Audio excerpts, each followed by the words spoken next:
Welcome back to ThimbleberryU. I'm John Jag and Amy Walls from Thimbleberry Financial. Joins me as always. Hey, Amy. Hey, Jag. It's good to talk to you. Yeah, we're going to pick up where we left off. In our last episode, we were talking about kids and money and the different things to talk to them, different subjects about money. We covered everything from allowances, savings, and more. Today, we're going to pick up and talk about debt, which can be a tough subject with kids. How do parents talk about debt and credit without making it too overwhelming for the younger ones? It's a big question and definitely can be heavy, but I don't think it has to be scary. Okay. There are a few ways that we can break this down. You know, one of the things we talk about with our kids is suitcases. Okay. And I'm going to step away from debt and finances, but what's the right size suitcase? Our 8-year-old gets a smaller suitcase when we travel than the 16-year-old than us as adults. Mm-hmm. So we talk to them about the amount of information we're going to share also needs to be suitcase appropriate. Okay. I like that. So I think here that suitcase analogy can work. Like, do you scare an 8-year-old with mortgages and student loans and credit card debt and, oh my gosh, your life will be ruined if you have debt? Probably not. Right? The reality of all of those concepts belongs to an adult. Agreed. My 16-year-old starting to understand because they're looking at colleges, student loans, and thinking about the impact of that and thinking about, oh, if I take out credit cards in college, what does this mean? And what does that mean for my long-term future, right? My 8-year-old doesn't need to be aware of that. So we want to make it right-sized. So one way to do that is use some simple comparisons, things that they're comfortable with. Maybe it's borrowing a toy from a friend. Mm-hmm. You know, you borrow a toy, you can borrow money from someone, but you have to give it back eventually. And there's a cost associated with having borrowed it. Okay. Okay. Maybe it's like Halloween candy, right? In trading, I know that we have a set Halloween practice or date with some friends, and there's certain candy my son can't eat for his teeth. Mm-hmm. But he trades with a friend. But guess what? He gets less back when he trades the things he doesn't like or that he can't have, I should say, because she knows she can't have them. So why is she going to give him as much good stuff? She's been paying attention. Okay. Yep. So it's understanding what you're giving and getting there. So for older kids, understanding that credit cards are short-term loans, you know, talking to them about paying off a balance each month means you don't have to pay extra interest. I know sometimes with my kids, we've been out and about and they don't have their money with them. This has especially happened with my older one on trips when they were younger. We talked about that previously. Bring your money. Yep. And, okay, I want this stuffed animal. All right. Do you have the money at home? Yes. We'll buy it and we'll remind you once when we get home. After that, this is going to cost you $1 a day for every day you forget. And we'll just silently keep track. It makes it real for them. And then I think you can also share some real life stories of what good and bad debt looks like. Of course, we'd all prefer to never have any debt. Right. But they need to understand that there's a range. There is gray area here. And so what's the reality? A mortgage is different than a credit card. That way they just have a point of reference to be able to make decisions and have context. That makes a lot of sense. And I love what you said, too, about credit cards and teenagers. That is a way better approach than, I think, back to my freshman year in college. Hey, get a free t-shirt if you sign up for this credit card. Yeah, we need something ahead of knowing. I know you just reminded me, my son and I had a conversation recently. This isn't about debt, but we were talking about something. And he said, Mom, I don't think I'm going to tell my kids about X, Y, and Z. And I said, well, why not? And he said, because I'm hoping they just never experience it. I think it was death, actually, was the topic. And I said, well, is death a part of life? And he said, yeah, but I hope they never need it. And I said, well, gosh, you know, you've had pets die. Yeah. What if you hadn't known that death was a thing when pets died? How would you have felt? And he was like, I would have felt horrible. I'm glad I knew about it. And I said, and that's why we don't keep it a secret. You need to know that it's a real thing and have absorbed that before it happens, because then you don't know what to do. That makes a lot of sense. So your credit card story, I think, is very similar. arm them with the information they need, make it age appropriate, and go from there. Okay, let's move on to budgeting. Is there a way to make budgeting fun for kids? I know it's not fun for most adults. Yeah, it's not fun. But again, I think making it light is the key. So one, turn it into a game. Okay. Give kids money, maybe play money, and let them go on a pretend shopping trip. They can see how fast that money runs out. And they also get to choose between things or turn that into a real thing. So, for example, our school has a food drive each year. Yep. I took my youngest one and I said, here's the money we would donate, but they want goods. We could give the money and they could go shop, but you want to go pick out the things. Here's your budget. I'll go shopping with you. And we had a conversation about, before we left, preparing for like, here's the list of things they said they'd like. These are best. You know, why is there not chicken breast on the list? You know, that sort of thing. Why are there dried goods? And he did some comparison shopping and was so proud of himself. That's right, Amy. You had mentioned that in part 1 of this episode too, about taking your son shopping and how he had to make some changes based on budgets. Now, as kids grow, parents often wonder how much they should guide their financial decisions versus letting them kind of learn on their own. I know that's true in a lot of areas of parenting besides just money, but what are your thoughts on this? Well, if anyone has the magic answer, I'd love to know what it is, first of all. But no, it's important to guide, right? And nobody wants to be told what to do. And we learn best from our mistakes. Agreed. Right? And we get value out of doing things well, too. So I think it's finding balance between those things.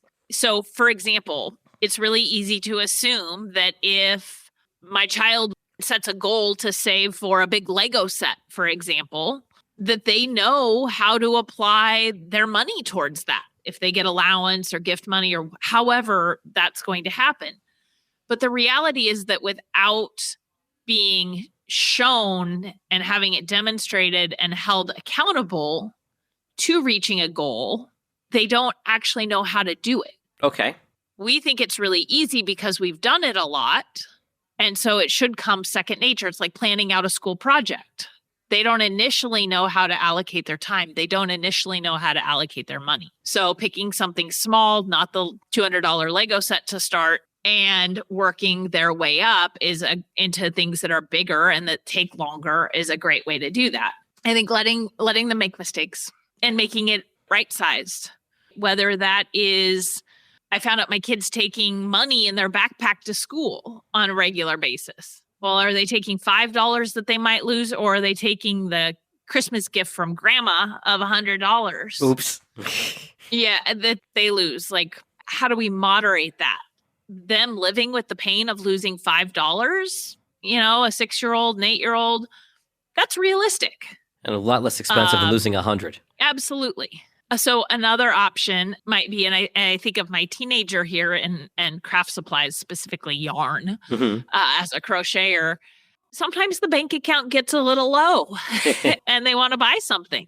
And so maybe the gentle approach there is, well, are you sure this is the project you want? Or are there some other things you're considering? Do you think before you jump into this, meaning the buying of whatever it is, you might want to build that account up so you have a little more flexibility first and understanding the consequences. Now, I'm not an expert. I have my 2 kids. Every kid is different. And so I don't want anyone to feel like I'm telling them how to parent. These are just ideas and things I have seen and heard that can work. Right, that gentle approach, and then tailoring just exactly how gentle to each specific situation, of course. Yeah, I really think, you know, while we're parents, we get to be sounding boards for them. We get to help guide, and we have to, I think, in some sense, I know for me, it's consciously thinking through, what do I know that they don't know? And how can I impart that so that they aren't shocked and surprised later on? That's fair. Let's change gears a little bit, Amy. We've talked about saving and allowance and money and debt and a lot of serious topics.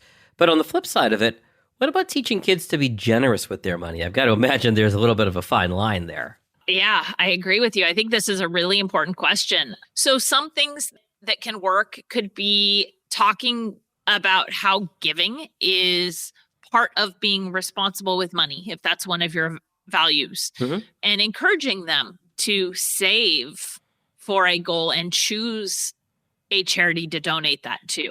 Along those lines, I mentioned to a charity, maybe they come to you and say, hey, so-and-so at school doesn't have lunch money. I want to take the money I have saved and give it to them. Or I see someone when we're driving down the street on the street corner regularly.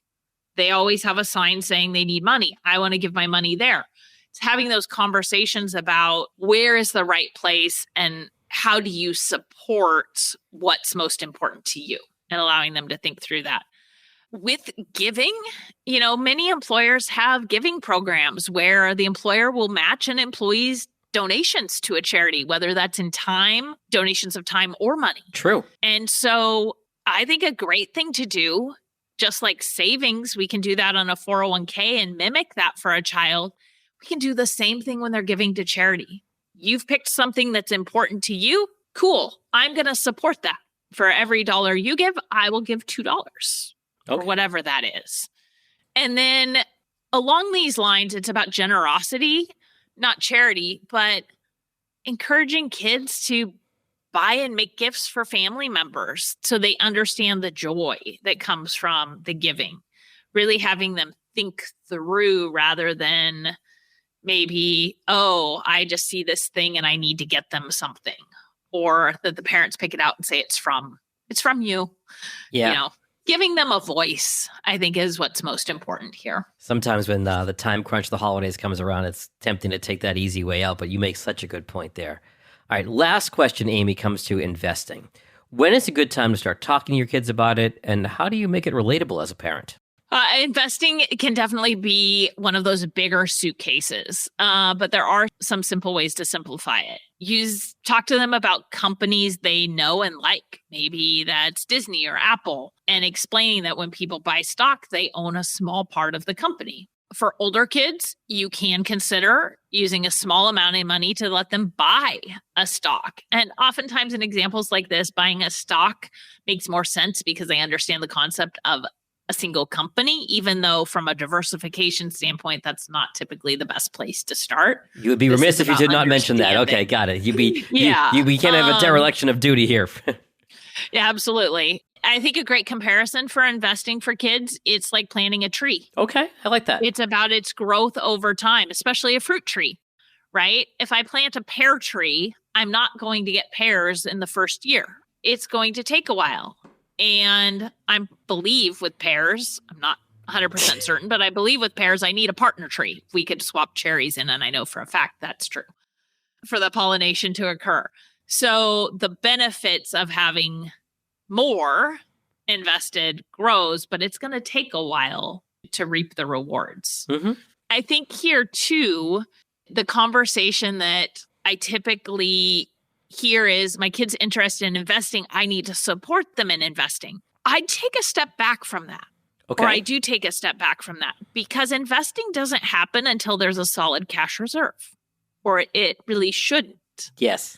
Sometimes our clients come to us and say, my high school or my college kid is interested in doing this. What do you suggest? Well, how big's their cash reserve and do they need it for college? Well, yeah, then it's probably not the right time for them to do much around this. If they're going to need that money in the short term, and buying a stock is not going to make the most sense. That makes a lot of sense. This has been a really good two-part conversation, Amy, about all the different things to talk to kids about when it comes to money, because too often these conversations don't happen. I feel like in previous generations, money was this taboo topic that we didn't talk to our kids about. So I'm really glad we had this conversation. Anybody who has not heard part one of the conversation, I'd encourage you to go back to listen to that as well. And in the meantime, if our listeners want to talk to you and your team at Thimbleberry Financial about their financial future, any aspect of it, what are the best ways to find you? They can call us on the old-fashioned telephone at 503-610-6510 or find us online at ThimbleberryFinancial.com. Excellent. Good stuff, Amy. We'll talk again in a couple weeks. That sounds great, Jag. Look forward to it.